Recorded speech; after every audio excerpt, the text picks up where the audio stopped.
solamente pensamos en un síndrome vascular cuando tenemos lo que llamamos un déficit vital agudo. O sea, en el momento el paciente estaba bien, ya no está. El paciente hablaba, ya no habla. El paciente entonces, en cualquier evento neurológico súbito, lo primero que tiene que pensar es que es un síndrome vascular, ¿de acuerdo? De los síndromes vasculares, estos pueden ser isquémicos o hemorrágicos, ¿no? Como hemos visto. Ahora, para ver los síndromes vasculares es muy importante recordar ciertas cosas de anatomía. ¿Con qué finalidad? Ustedes habrán visto en las rotaciones que cuando nosotros vamos a ver un paciente, nosotros escuchamos más o menos lo que ha pasado, luego examinamos y luego hacemos un examen dirigido a la tomografía. O sea, de acuerdo a los signos y síntomas, nosotros podemos saber dónde buscar la lesión. O sea, no quiere decir que tengamos una vista así espectacular y que encontremos todo, sino que dirigimos nuestra evaluación de la tomografía. Por ejemplo, si mi paciente tiene afasia, ¿dónde voy a buscar la lesión? ¿En el derecho o en el izquierdo? Izquierdo, porque la mayoría de las personas es su lado no dominante, ¿no? Si mi paciente tiene dismetría o ataxia, ¿dónde voy a buscar la lesión? En el cerebelo. Entonces, la evaluación de la tomografía tiene que ir dirigido con la clínica y por lo tanto uno debe saber la parte de vascularización, los territorios, los signos y síntomas por cada arteria y con eso damos pues un diagnóstico, ¿ya? Entonces, lo primero que tenemos que saber es que la irrigación del sistema nervioso en el cerebro depende básicamente de dos vascularizaciones, ¿ya? La primera vascularización, que es la vascularización anterior y la vascularización posterior. Entonces, nosotros tenemos la carótida común, ¿no es cierto? De la carótida común se habla una carótida externa y una carótida interna. ¿Quién irriga el encéfalo y el encéfalo? La carótida interna, ¿de acuerdo? La externa va a la cara y demás, ¿no? Tenemos la otra parte que son las arterias vertebrales, ¿no es cierto? Que vienen paralelos a la columna vertebral y esas dan la irrigación posterior, ¿de acuerdo? Entonces, cuando hablamos de circulación del sistema nervioso, hablamos de dos circulaciones, una anterior y otra posterior. Cuando hablamos de la circulación, hemos dicho anterior, nos referimos a la carótida interna y la circulación posterior a la vértebro-basilar. Entonces tenemos dos arterias vertebrales, ¿no? Dos arterias vertebrales, estas se fusionan y forman la arteria basilar, ¿ya? La arteria basilar da sobre todo irrigación al tronco encefálico, o sea, al mesencéfalo, protuberancia o puente. No, puente o bulbo, ¿no? Entonces, esta es la circulación. Ahora, ¿por qué también es importante? No sé si han escuchado ustedes cuando vemos pacientes, por ejemplo, mi paciente está con un ictus, digamos, y tiene dismetría, disartria, marcha táxica, o sea, es una lesión de cerebro. Y cuando le hacemos el examen, le encontramos un Doppler carotídeo con estenosis carotídea. ¿Tiene relación o no? ¿Tiene o no tiene? ¿Por qué? A ver, ¿quién dice que no? ¿Por qué? Porque la irrigación del cerebelo es pues claro, es posterior, ¿no? Entonces no es el territorio. O sea, puede tener su aterosclerosis, pero esa no es la causa del infarto actual. Porque como dice el compañero, la irrigación del cerebelo depende de la circulación posterior. ¿Y qué tiene que haber una aterosclerosis carotídea? O sea, no justifica esa lesión, ¿ya? Entonces, por eso es importante saber eso. Entonces, la circulación posterior es irriga, cerebelo, tronco encefálico y todo lo demás la circulación anterior, ¿ya? Entonces, existe una arteria comunicante posterior. ¿Dónde están los posteriores? Acá. La arteria comunicante posterior, que al final es la que une la circulación anterior de la circulación posterior, ¿ya? Y la comunicante anterior es la que une la circulación derecha de la circulación izquierda, ¿no? Entonces ya es más que conocido que existe pues el famoso polígono de Willis, ¿no? El cual no siempre es igual en todos. Realmente dice que más de la mitad de la población no tenemos un polígono de Willis tan así igual, ¿no? Puede haber variantes anatómicas. Pero al final lo que tenemos que saber es la conformación, ¿ya? Entonces el polígono de Willis está conformado por la arteria cerebral media, que son las más gruesas, ¿no es cierto? Las más importantes. Tenemos la arteria cerebral anterior, que son estas dos. Acá tenemos la arteria comunicante, la anterior, la arteria comunicante posterior y la arteria cerebral posterior, ¿no? Acá tenemos la arteria basilar y las arterias vertebrales. Entonces, la parte anterior se llama polígono de Willis. Ya, bueno, esos son términos anatómicos, pero tenemos que saber pues de estas arterias para hablar ahora de los territorios.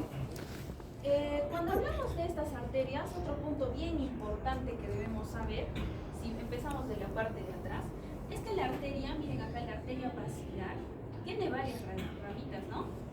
son las arterias cóndricas. ¿Dónde qué creen que irriga? Puente. El puente, bueno, obviamente. Tenemos otras arterias muy importantes, que es la arteria cerebelosa superior, que depende de la basilar.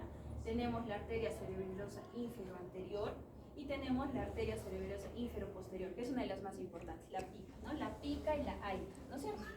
Entonces, si les hacen alguna vez alguna pregunta, la arteria cerebelosa inferoposterior nace de la arteria vertebral, mientras las otras son de las arterias basilares. Entonces, la pica, la aica y la arteria cerebelosa superior, que es la ACA sería, ¿no? La ACA, son muy importantes para la irrigación del cerebelo. Si ustedes ven la imagen que le mandé la otra vez por el WhatsApp a Taili que les pasó, ven ustedes la imagen, cada uno de estos, de la lesión de estos territorios da diferente lesión en el cerebelo, ¿ya? Entonces, hay tres arterias con arteria cerebelosa superior, arteria cerebelosa posterior inferior y arteria cerebelosa inferoposterior, que es la pica. Y de la parte anterior, algo importante que tenemos que saber es que la arteria, tenemos la arteria recurrente de Hübner, que viene justo de la unión entre la arteria comunicante anterior, ¿ya? Y la arteria cerebral anterior, ¿de acuerdo? Entonces, obviamente los nombres confunden, pero ¿por qué es importante? Si yo tengo un trombo que me obstruye la arteria basilar, voy a tener un tipo de sintomatología. Si tengo un trombo que me obstruye la arteria cerebral media, ya sea derecha o izquierda, va a ser otro tipo de sintomatología, ¿de acuerdo? Entonces, lo que vamos a ver ahora es lo siguiente. La arteria, estos son los ganglios basales, sí se ubican, ¿no es cierto? Los ganglios basales, el núcleo lenticular, el tálamo y la cápsula interna. Acá hay algo importante, ¿no? La arteria carótida interna va a dar rama de la arteria cerebral media, ¿correcto? Esta arteria, hay unas arterias bien importantes que son las arterias lentículo-estriadas laterales y las arterias lentículo-estriadas mediales, que son estas que salen como cabellos. ¿A dónde van? A los ganglios basales. Entonces, esto por ejemplo es muy importante cuando se producen hemorragias, ¿no? Por eso es que las hemorragias son profundas. Estas arterias son muy delgadas y acá se forman los aneurismas de... ¿Cómo se llaman? Los aneurismas, que son unas dilataciones del charco, ¿ya?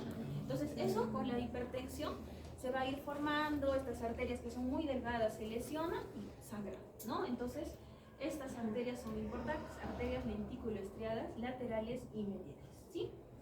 Solo para hacerles eso. Muy bien, entonces, cada arteria va a tener un territorio, por lo tanto, que cuando nosotros vemos un infarto tenemos que saber qué arteria está comprometida y qué territorio es, ¿no? Por ejemplo, la arteria, mira, vamos a empezar de la arteria cerebral anterior. Como su nombre dice, está anterior, por lo tanto nos da irrigación en la parte medial, ¿no? Del lóbulo frontal, ¿no? Si lo vemos en un corte coronal, vemos que es hasta profundo, ¿no? Entonces todo esto es territorio de la arteria comunicante anterior. Tenemos la arteria cerebral posterior. Entonces la arteria cerebral posterior da irrigación al lóbulo occipital, ¿ya? Al lóbulo occipital. Pero tiene una cosita bien importante, que también da ramas al tálamo. Es por eso que a veces vemos infartos, que está infartado en la parte occipital y por ahí aparece otro infarto saltado en el tálamo. Entonces nosotros diríamos, ¿son dos infartos? No, realmente la arteria cerebral posterior tiene esas dos irrigaciones, ¿ya? Entonces lóbulo occipital y parte del tálamo. Pero el tálamo no recibe solo la irrigación de la arteria cerebral posterior, sino que también de la comunicante posterior, en la parte más anterior, y de la coroidea posterior, ¿ya? La arteria coroidea anterior también nos inerva acá parte cerca de los ganglios basales. Cuando vemos la imagen en coronal, vemos que la arteria cerebral posterior llega a dar un poquito de irrigación a la parte más posterior del lóbulo temporal, ¿no? Entonces recordemos que es el lóbulo temporal, luego viene el lóbulo occipital. Entonces todo el occipital es posterior, pero también una parte del lóbulo temporal de la parte más posterior, ¿ya? Si nosotros queremos ver el cerebelo o volteamos el cerebelo y lo vemos por la parte inferior, nuevamente vemos que la parte del lóbulo occipital está irrigado por la cerebral posterior, ¿sí? Y el tema viene en el cerebelo. Entonces, ¿quiénes irrigan el cerebelo? Tenemos acá la arteria cerebelosa superior, que era la que nacía más arriba. Entonces, esta da irrigación al final del bulbo y al reborde del cerebelo, ¿ya? Pero el vérmix cerebeloso y la mayor parte de los lóbulos cerebelosos está irrigada por la arteria cerebelosa posterior inferior, o sea, la pinna, ¿ya? Tenemos también acá la arteria cerebelosa anterior inferior, que es la parte azul, más oscura, ¿no? Que es un poco más anterior, ¿de acuerdo? Entonces, cuando hablamos de cerebelo, nuevamente estamos hablando de la arteria cerebelosa posterior inferior, cerebelosa posterior anterior y la arteria cerebelosa superior, ¿de acuerdo? Y el lóbulo occipital nos da irrigación la cerebral posterior. Entonces, ya habiendo recordado eso, existen 4 síndromes al momento de hablar de lesiones vasculares. El síndrome de la arteria cerebral anterior, el síndrome de la arteria cerebral media y el síndrome de la arteria cerebral posterior y los síndromes de territorio cerebeloso o basilar, ¿ya? Lo que llamamos también los territorios posteriores, ¿sí? Cada una de ellas va a tener diferente clínica. ¿Y debido a que aquí sabemos que cada lóbulo, parte del cerebro, tiene diferentes funciones, ¿no es cierto? Muy bien, entonces, esta parte es el homúnculo, ¿no? El Benfield, aunque ya dicen que esto está un poquito en desuso, porque esto era pues cosas así medias antiguas, pero nos guiamos más o menos de esto para ver cuál, digamos, de las partes del cuerpo están más lesionadas cuando hay una lesión vascular o determinados territorios. Entonces, el homúnculo es como una persona que estaría tirada hacia abajo, ¿no es cierto? Esta es la parte más medial o interhemisférica y hacia el otro lado. Entonces, nosotros vemos que la parte medial, que sería correspondiente al territorio de la arteria, ¿qué arteria sería esta? Cerebral anterior, está dominada, sobre todo va a dar el territorio de los miembros inferiores. Por eso es cuando te da un infarto en la arteria cerebral anterior, te puede dar hemiparesia, pero tal vez a veces solo te da monoparesia, nada más. Solo monoparesia, ¿no? Entonces, cuando tengan eso y ha sido algo súbito, solo es este pie, ¿dónde voy a pensar que está la lesión? En la arteria cerebral anterior, ¿ya? Entonces, nosotros vamos un poquito más con el muñeco, vemos que el tronco, la parte de la mano, sobre todo en la parte facial y del lenguaje, está dominada por la arteria cerebral media, ¿ya? O sea, el de los peores infartos son pues de la cerebral media, ¿no? Sobre todo cuando son derechos o izquierdos. Izquierdos, porque ese es el que te da fácil, en cambio el derecho, ¿no? Y tenemos la cerebelosa, ¿no? Acá la arteria cerebral posterior, disculpe, que prácticamente ya nos llega el mundo, ¿no? Entonces, cuando no recuerden muy bien quién domina el pie, acuérdense que el muñequito es como que se tira para abajo, ¿ya? Y los pies son territorio de la arteria cerebral anterior.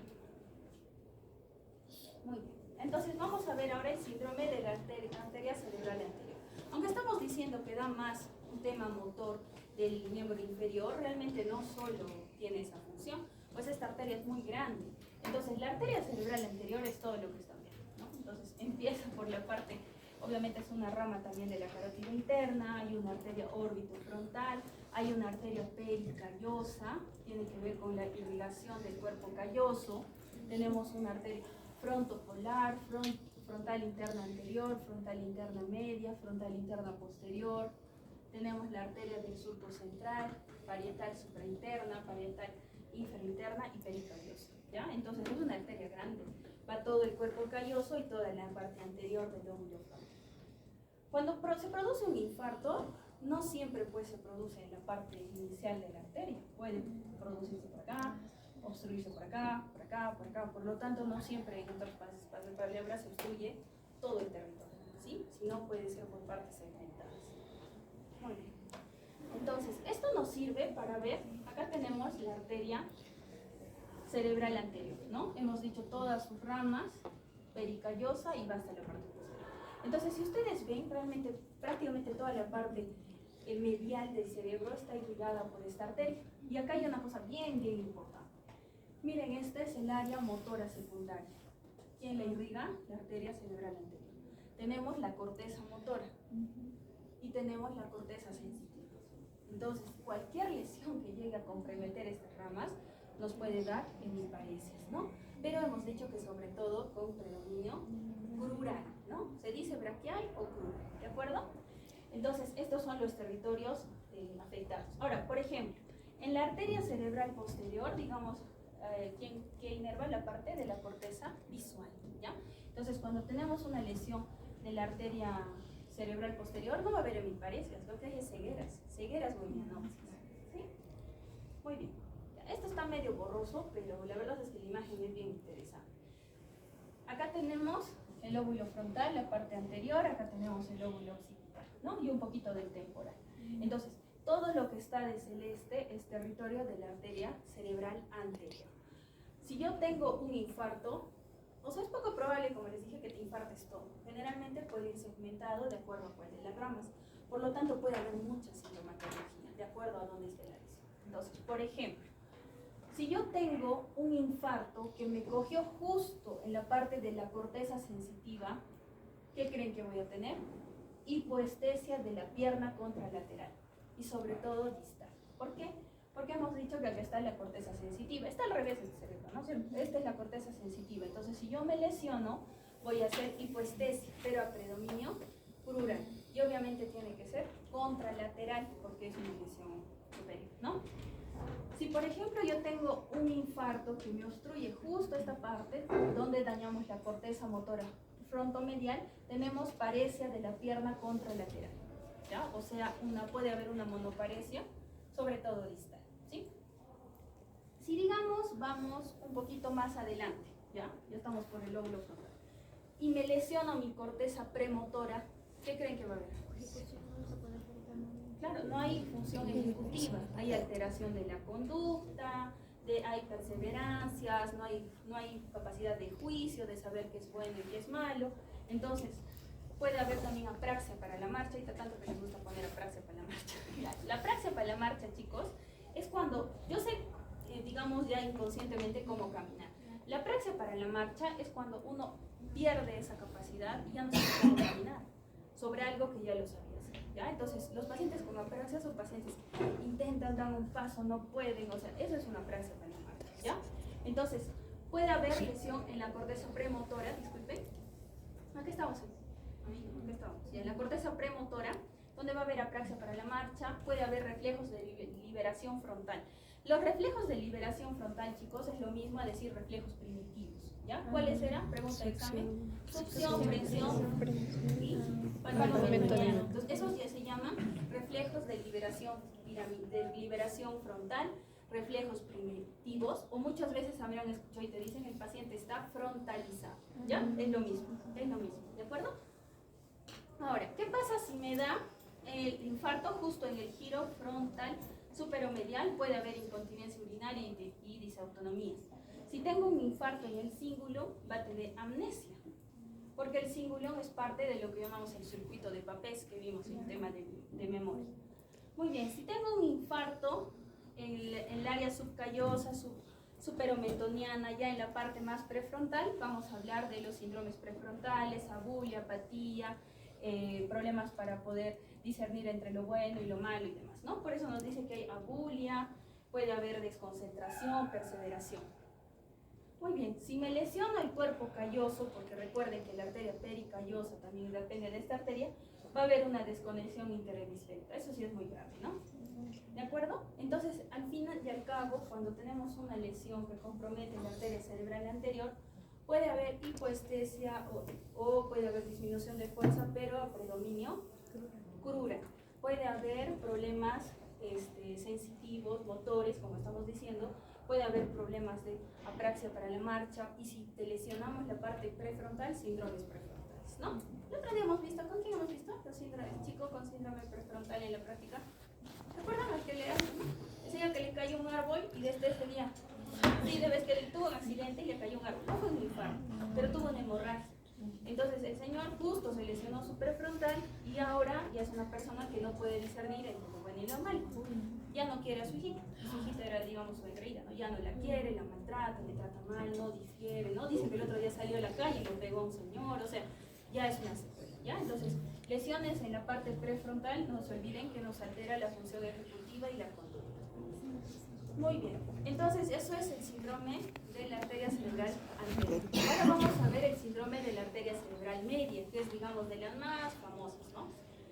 Las más severas, ya estamos diciendo, son las izquierdas, porque esas nos van a dar afasia, ¿ya? Entonces, la arteria cerebral media como ustedes pueden ver, va a dar irrigación a gran parte del lóbulo temporal, pero también al lóbulo frontal.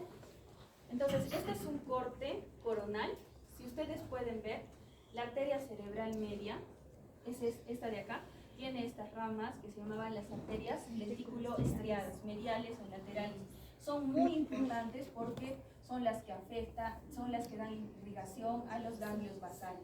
Si te infartas justo este cachito que es chiquito, te va a coger cápsula interna y te va a dar una lesión grande.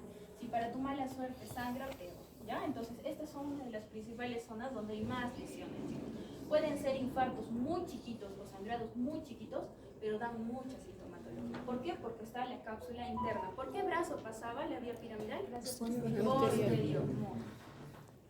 Ya, entonces acá tenemos todo el territorio, todo lo rojo o rosado es el territorio de la arteria cerebral media, ¿ya? Y sus ramitas a los ganglios basales. Este es otro punto bien importante. No sé si ustedes han escuchado cuando hablamos y vemos las angios, decimos, la arteria cerebral media tiene porciones. ¿Han escuchado? Hemos dicho M1, M2, M3, M4. A veces decimos eso en lo que estamos haciendo en las charlas, ¿no? Entonces, ¿a qué se refiere? La arteria cerebral media, como ustedes pueden ver, se mete por la parte temporal y puede tener un segmento M1, M2, M3 y M4. M1 es esta parte horizontal, ¿ya? M2 es cuando entra a la ínsula, así da esta vueltita, M2, en la ínsula. M3 es la parte opercular, acá. O sea, como decir lo que está subiendo. Y M4 son las ramas corticales, superiores o inferiores. Nunca se olviden esto. Si tu paciente, se supone que la arteria está viniendo de acá, ¿no? Tu arteria está viniendo acá. ¿Dónde creen que sea más severa la obstrucción? ¿En M1, M2, M3 o M4? ¿Dónde? M2. ¿Dos? ¿Dónde creen? A ver, ¿quiénes votan por uno? Voten, a ver, levanten sus manos. ¿Por qué? Porque está más cerca, pues es la parte más proximal, ¿no es cierto? Entonces, si yo me lesiono acá, ya se tapó todo para arriba, ¿no? Ya se tapó todo, ya no hay M2, M3. Entonces, cuanto más distal, rama más distal es, la lesión es menor. Entonces, el problema es que esos infartos grandes que ustedes han visto que está así todo horrible, esos infartos generalmente son por segmento M1. Se tapó todo, ya ni sube ni baja nada la sangre, ¿ya? Entonces, esos son infartos generalmente cardioembólicos. ¿Ya, chicos? Entonces, segmento M1, M2 cuando entra en la ínsula, M3 cuando asciende y M4 cuando se va a las ramas superiores o inferiores. Muy bien. Ahora, si nuevamente vemos, esta es la cerebral media y todas sus arterias, lo que tenemos que ver es la relación que tiene con las funciones, ¿no? Entonces, por ejemplo, el área de Broca, acá está, es frontal, ¿no es cierto? El área de Broca. ¿Qué te permite el área de Broca? Hablar, la fluidez del lenguaje, ¿no es cierto? Ya, entonces, por eso es que cuando hay afasia de Broca, el paciente no habla, pero te entiende, ¿de acuerdo? Entonces, el área de Broca también tiene que ver con territorio de la arteria cerebral media. Muy bien, tenemos acá la corteza motora. Miren, semejante arteria le va a ir rama, ¿no? Ahí tenemos la rama de la arteria rolándica, mire, que justo divide la parte anterior que es motora de la parte posterior que es sensitiva. Si te da un infarto acá, ya fuiste, pues te va a dar una hemiparesia, ¿no? Con hemihipoestesia. Entonces, la cerebral media también influye en la parte motora y en la parte sensitiva. ¿De acuerdo? ¿Qué más tenemos? Corteza sensitiva ya hemos visto. Allá, la parte de Wernicke que les encanta. Todo esto es el área de Wernicke, que es temporal, ¿ya? Entonces, ¿de qué arteria depende? De la arteria parietal posterior, que es rama de la arteria cerebral. Si me tapo acá, me va a dar una fascia de Wernicke, ¿de acuerdo? ¿Cómo es una fascia Wernicke? De comprensión, o sea, de comprensión. O sea, el paciente habla lo que sea, pero no te entiende nada, ¿no es cierto? Paciente. Esos pacientes, tú te acercas, no sé si han visto alguna vez. El paciente está sentado en su cama, así tranquilo, te saluda todavía, ¿no? Te saluda, te ve. Entonces tú le empiezas a decir, señor, buenos días, ¿qué molestia tienes? Todavía te contesta, buenos días, porque es como algo repetitivo. Tú le empiezas a preguntar algo y ya contesta cualquier cosa. Y tú dices, ¿me está entendiendo o me está hablando otra cosa? Y luego le preguntas y te está hablando de otra cosa. Te dice, sí, voy, trabajo, entro, quiero comer, no sé qué. Ahí tú dices, a ver, otra vez. Vuelves a intentar, señor, levante la mano, cierre los ojos, no entiende ninguna orden. Pero puede empezar a hablar de lo que sea, ¿ya? Pero no comprende nada. Eso se llama afasia de Wernicke. Entonces, toda esta lesión en la parte temporal, si compromete el área de Wernicke, te va a dar una afasia de Wernicke, ¿ya? Miren, acá está el área auditiva, que casi nunca hablamos de él. Está anterior a la parte del área de Wernicke, es muy chiquito. También depende de la arteria cerebral media, ¿sí? Y solo para recordar, acá tenemos el área visual bien occipital, pero esto depende de la arteria cerebral posterior. Muy bien. ¿Qué me estoy olvidando? Allá. Acá hay algo importante, chicos, que son las radiaciones visuales o radiaciones ópticas, ¿no? Ahí, después de que la vía visual pasa hacia la parte posterior, las radiaciones visuales van desde la parte temporal y llegan hasta la parte occipital. O sea, los lóbulos temporales en sí no es que interpretan la imagen, pero por ahí va el camino de las partes visuales. Por lo tanto, si yo tengo una lesión que sea extensa en la parte temporal, no va a ir esta radiación óptica o visual hacia la parte posterior. Por lo tanto, mi paciente también puede tener hemianopsis, ¿ya? Porque hay lesión, como decir, en el camino, hasta antes de llegar al lóbulo occipital. Muy bien. Entonces, esto es la manifestación clínica de una lesión de la arteria cerebral media.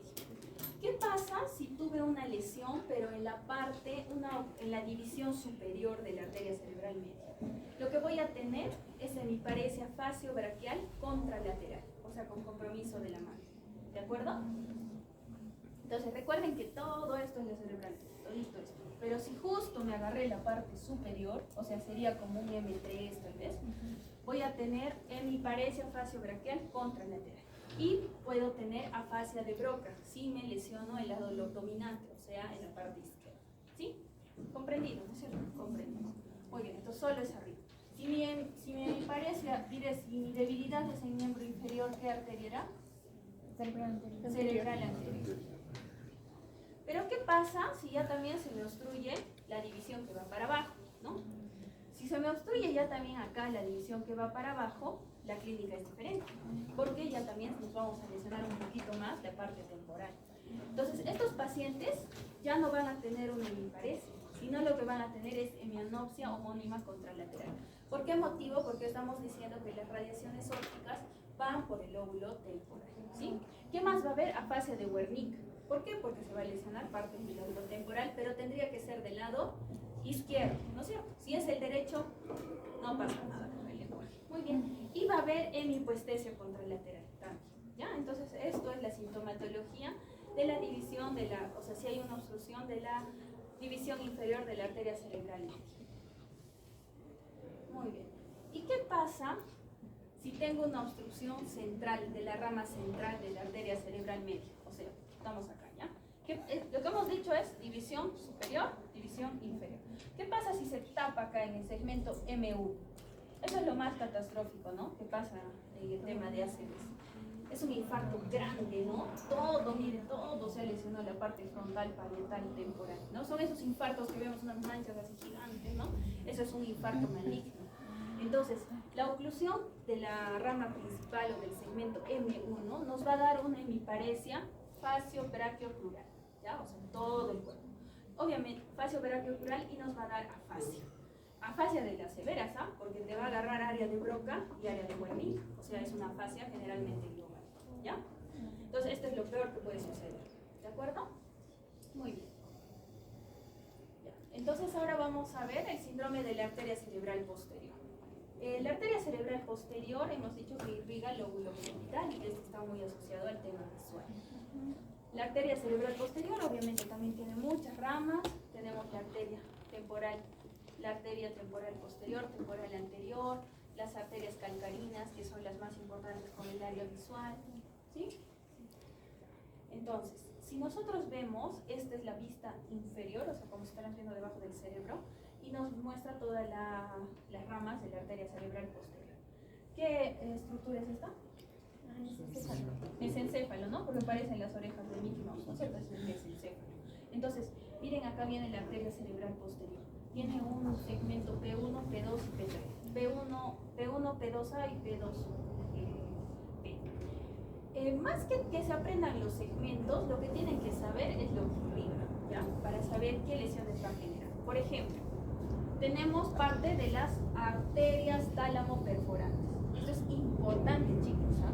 Paciente con infarto de tálamo. ¿Qué raíz, qué rama fue alterada? Cerebral posterior. Uno diría, ¿no? Cerebral media, porque está ahí todo metido a la mitad, pero no. Esta es una rama. Arterias perforantes del tálamo. ¿De acuerdo? Muy bien. ¿Qué más nos importa? Que también tiene que ver con hipocampo, ¿ya? Arteria hipocampal. Tiene también que ver, estos son ya las arterias temporales, y la arteria calcarina, que es la que irriga sobre todo el área visual. Muy bien. Entonces, nuevamente tenemos nuestro cerebro y esta es la parte occipital, ¿ya? Entonces puede haber diferentes manifestaciones clínicas de acuerdo a dónde esté la lesión. Por ejemplo, si tengo un infarto talámico, que ya hemos dicho que son por las arterias perforantes, ¿qué síntomas va a tener el paciente? ¿Para qué sirve el tálamo, chicos? ¿Qué hemos estado viendo? ¿Qué pasa por el tálamo? ¿Qué vías? ¿Qué vías?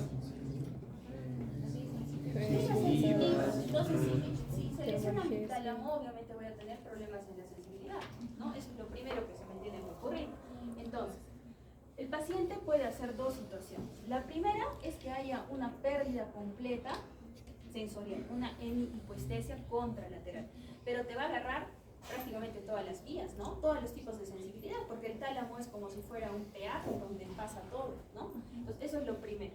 Lo segundo, que esto sí es más catastrófico, es que esta lesión o este infarto puede hacer que haya una malinterpretación del estímulo y empieza a haber un dolor talámico, ¿ya? Hemos hablado sobre eso. Hay pacientes que tienen infarto y a pesar de alterar la sensibilidad, empiezan a tener un dolor horrible en la mitad del cuerpo, chicos, pero es un dolor neuropático. Un dolor tipo ardor, quemazón, adormecimiento, muy, muy intenso. Esto se llama el síndrome de Deyren-Rose, ¿ya? Dolor talámico, ¿sí? Hay pacientes también que tienen infartos y al inicio como que no tienen mucha molestia, pero justo vemos su lesión en el tálamo y realmente días después o semanas después les aparece mucho dolor. O sea, no solo es una hemihipoestesia, sino que hay dolor neuropático. Entonces, primera manifestación, si tengo una obstrucción de la arteria cerebral posterior y justo se me tapó las arterias talámicas, voy a tener hipoestesia contralateral o dolor talámico, síndrome de Deyren-Rose. ¿Y qué pasa si soy tan mala suerte y se me tapan los dos tálamos? Eso se llama el síndrome de Percheron. Es tan pregunta que nada más que no crean. Síndrome de Percheron. Cuando hay una lesión bitalámica. El paciente ya no siente nada, pues imagínense los dos tálamos. Esto era muy extraño porque cuando hubo el COVID, empezó a haber muchos de esos tipos de infartos de Percheron, de ambos tálamos. Imagino que el tema inflamatorio creo que tiene que ver, pero bueno, por ahí apareció eso, ¿ya? Muy bien, ¿qué más puede suceder si tengo un infarto occipital y me va sobre todo en la parte que está el área visual? Vamos a tener hemianopsias, ¿no? Hemianopsias. No hay otro síntoma más, o sea, solo es un tema visual y nada más. Pero ¿qué pasa si, por ejemplo, tengo un infarto en la parte temporoccipital? O sea, me coge parte del temporal y nada más. Entonces acá, estos son lo que llamamos los infartos silentes. Nadie se va a dar mucha sintomatología porque el lóbulo temporal en la parte posterior no tiene temas con la memoria, pero nada más. Entonces, ¿qué puede suceder con estos pacientes? Puede haber una pérdida súbita de memoria o puede haber muchas veces estar asintomático, ¿ya? Entonces, estas son las áreas de los infartos silentes que se producen en el lóbulo temporal mesial o en el lóbulo mesial del lóbulo temporal, ¿ya? Muy bien. Y hay algo más, digamos, complicado, ¿no? Cuando hemos visto en la parte de semiología hablamos de los síndromes alternos, ¿de acuerdo? Los síndromes alternos son lesiones que se producen, una parte te coge la vía piramidal y te coge el tronco encefálico, ¿no? Por lo tanto va a haber síntomas piramidales u otra manifestación añadido a sintomatología de pares craneales. Entonces, si nos lastimamos, si nos lesionamos, disculpen, en esta parte del mesencéfalo, podemos tener un síndrome de Weaver. ¿Sí? El síndrome de Weaver, entonces, es un síndrome dependiente de la arteria cerebral posterior. ¿Ya? ¿Qué tenemos? En el síndrome de Weaver hay un infarto que compromete parte del cerebelo, no, disculpen, del cerebro, hay compromiso del tercer paro craneal, ipsilateral, y hay una hemiparesia contralateral, ¿ya? Entonces un síndrome de Weaver es un síndrome alterno que se da por lesión de la arteria cerebral posterior. Muy bien. Y acá, bueno, ya no les he puesto síndromes alternos, chicos, no sé si es bien difícil, ya eso ya no lo vamos a tocar, pero con que sepan que existen, que si alguna vez mi paciente tiene hemiparesia y tiene un tercer par, un cuarto o un sexto par, al menos pongan que es un síndrome alterno, ¿no? Ya ahí que se encarguen de que es, y es circulación vertebrovascular, ¿ya? Entonces, los síndromes del territorio cerebeloso y basilar comprenden las lesiones de cerebelo, mesencéfalo, protuberancia y bulbo, que nos van a dar síndromes alternos, que hay un montón, ¿eh? Generalmente se expresa como un síndrome alterno, es decir, un compromiso de algún par craneal que corresponde al mismo lado de la lesión y una hemiparesia o hemipoestesia del lado opuesto, ¿sí? También puede observarse síntomas cerebelosos, si afecta obviamente alguna de las ramas cerebelosas, y estas van a ser homolateral a la lesión. Como los infartos posteriores sí tienen una clínica un poquito distinta, aparte que del tema súbito neurológico, puede haber cefalea, náuseas, vómito y puede haber vértigo, ¿ya? Sobre todo cuando son síndromes cerebelosos. Entonces, si sería una lesión cerebelosa, ya va a repetir lo mismo como 1000 veces, creo, ¿qué cosa tendría que tener mi paciente? Ataxia a la marcha, ¿qué más? Dismetría, o sea, no gordía. ¿Qué más? Disadiadococinesia y disarsa, ¿ya? Entonces, eso típico de un infarto posterior, ¿sí? Y si tenemos, así ya es algo muy, muy severo, una oclusión completa de la arteria basilar, el paciente puede entrar en cuadriplegia y todo, se muere. ¿Por qué se moriría el paciente? Porque ahí está el SARA. El SARA, exacto, el sistema reticular ascendente va por el tronco. Entonces, si yo tengo una lesión grande del tronco, si me infarta todo el tronco, hay ¿ya? Entonces, en resumen, chicos, los infartos de tronco encefálico son peligrosos, muy peligrosos. Son chiquitos, pero son muy peligrosos.